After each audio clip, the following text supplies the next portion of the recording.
Hello, everybody. I'm Mark, And I'm Rob.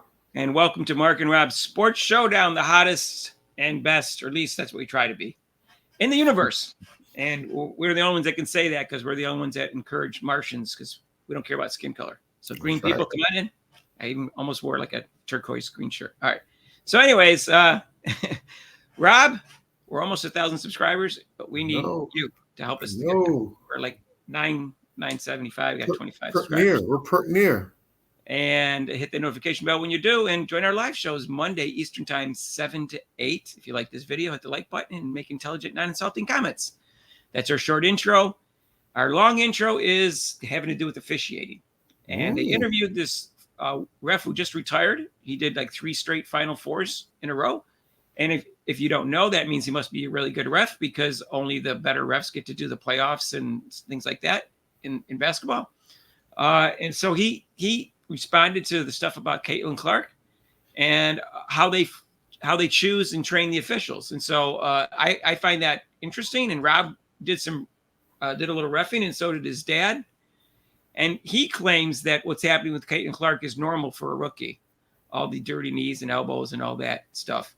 I don't want to get into debating that, but he's that's what he said. But he said, I think what's changed is the focus due to the explosion of popularity of the sport. So you'll never convince me that the level of physicality in any sport has changed as much as the public would like to believe. Well, I don't think it's physicality changed in the NBA. I think it's probably always been there in the WNBA, but I do agree it's the first time that people are seeing it. What do you think, Rob? Well, his first comment about that because you're a rookie and you're going to get those, I don't agree with that. But I mean, as far as the physicality, it has changed because of the nature of the athlete. I mean, even back when I played, it was physical, but not like it was now. The players are bigger and stronger. Of course, it's going to be a little more physical. I mean, I don't know how you could say that. That through the years, it's the same. It can't be the same back from 1950 or 60s, going through all the decades of basketball. Of course, the physicality has changed because that's the athlete, So, Right. And I'm sorry, that's about it. Yeah.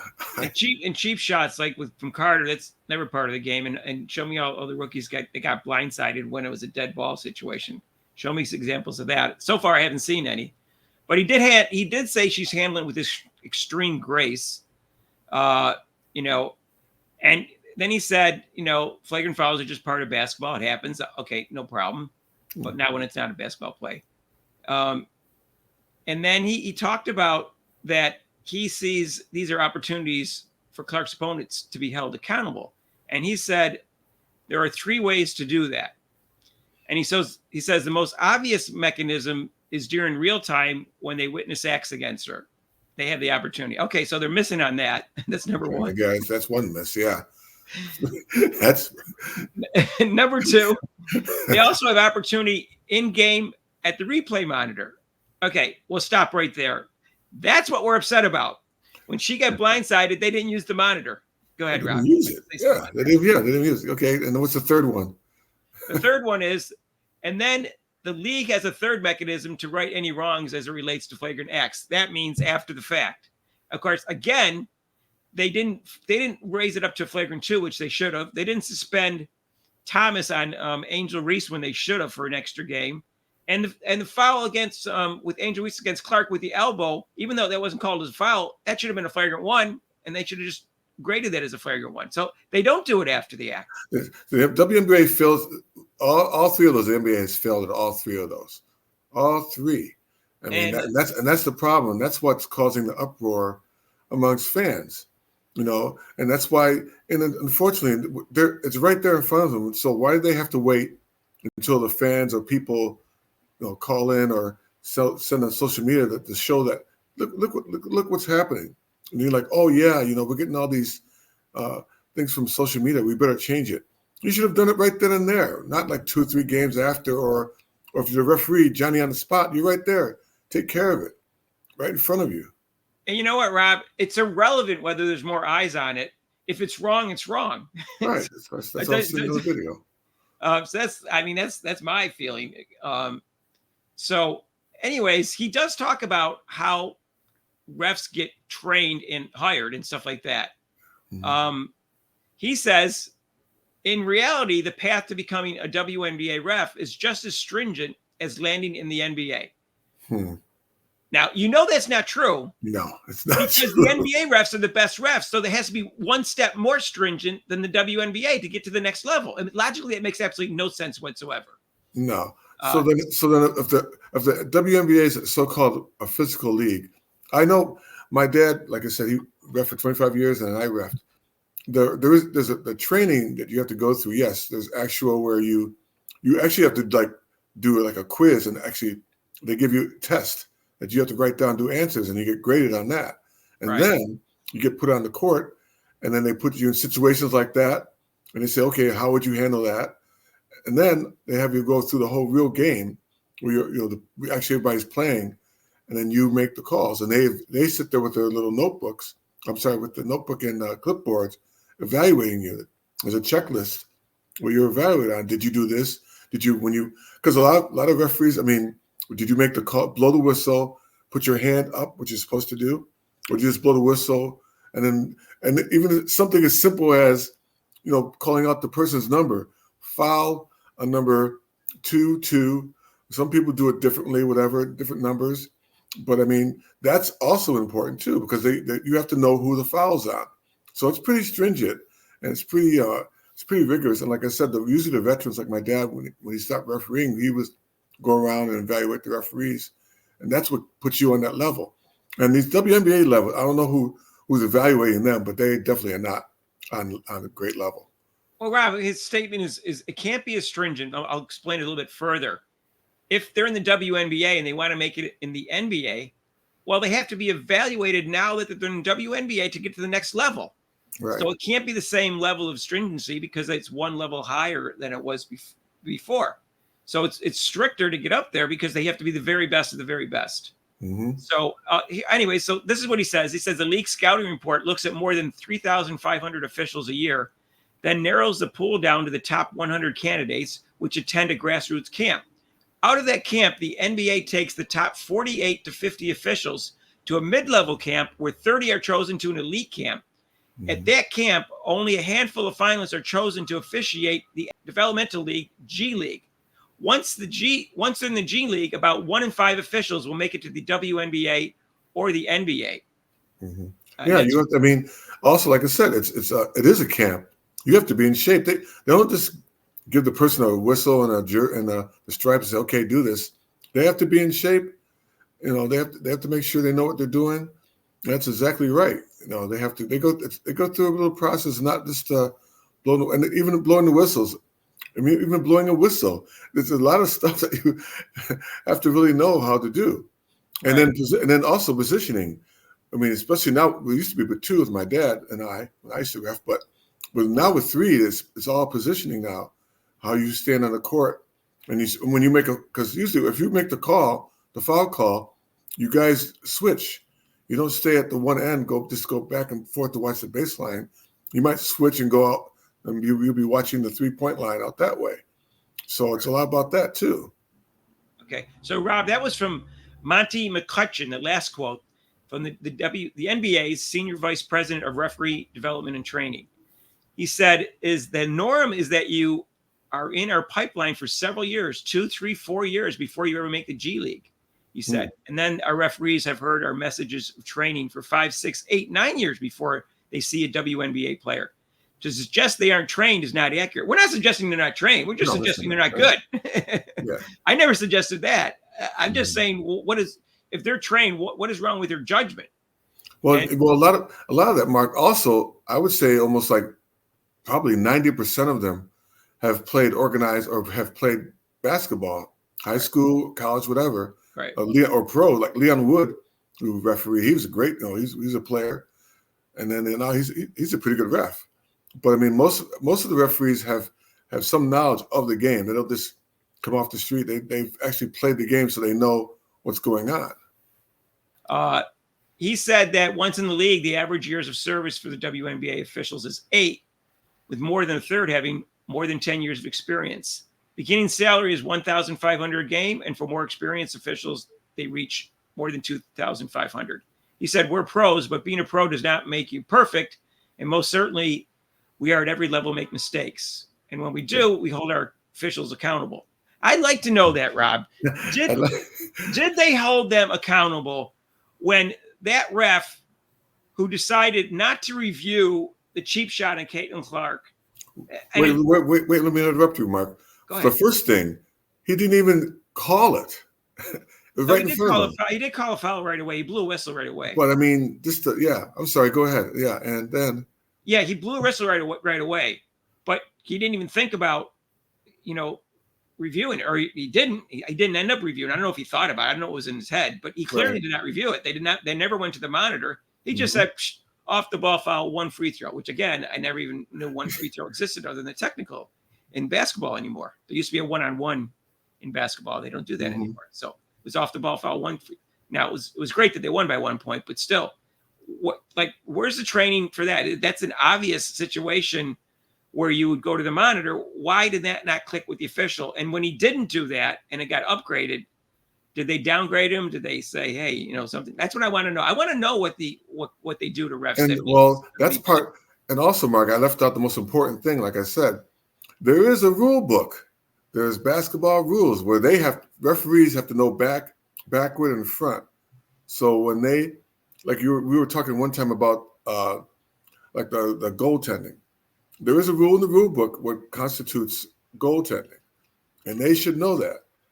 So, I mean, they have to know that's part of their almost like a final test type deal. They'll throw in rules of, okay, this what rule 2846 says what, and they have to know that. Okay. Well, Rob, and then he says, McCutcheon says that nothing has changed with WNBA officiating just because Clark has come into the league. We don't referee any individual player any different than any other individual player. I hesitated because it should be differently. I wanted to put the effort. I'm sorry. The idea that we would ever separate a player out would go to the heart of what our integrity-based work is all about. Rob, here's the thing. I'm not saying they're not trained properly. I'm just saying they're not doing their job properly. Exactly. And for him to say that just because we trained them properly, that means their integrity is there. Of course not. No. They could play favorites and they could play non-favorites, which is what happened with Clark. They said, well, I'm going to make sure I don't show favoritism to this overhyped rookie. Right. And I'm going to give her on the short end of the stick. It's happened since 1 minute into a career. Yeah. Now it's better. Yeah. I think it's better the last few games. But what's the excuse for the first 10 or 12 games of the year? Right. So don't tell me it was fair, because it wasn't fair. I'm a pretty objective person. I go out of my way to be objective. There's no way she was not getting short into the sticks on the calls on both ways. She should have been. She got ticky-tack foul calls that she shouldn't have got, and she also got hacked. And there was no foul calls sometimes on obvious foul calls. It just happened the other night. And Rob, we talked about this, and she was driving to the basket with between 3 or 4 minutes left, and the hack was so loud. I said I could hear it in my living room. And then the replay, it was like her whole arm got pulled down. So how do you miss that call? And both, by the way, you said it was the white ref that missed it. The white ref and the black ref missed it, because the white ref was on the left side. She drove on the right side of the basket. Oh, yeah, she was on the side. Okay. And the defender was on the left side, so that was in front of where Clark was. So her view was partially blocked, but she could see their arms. Yeah, you can see she shouldn't have missed the call. Then there was a black ref right behind Clark, and not far behind, that had a perfect view. There was no players in between the ref and Clark, and he could see the call. Neither one of them called it. So two refs missed that call. And the only reason we talked about the race is because someone pointed out that I didn't notice at first. I try not to see race and color, but someone pointed out that the black refs are worse on officiating on Clark than the white refs.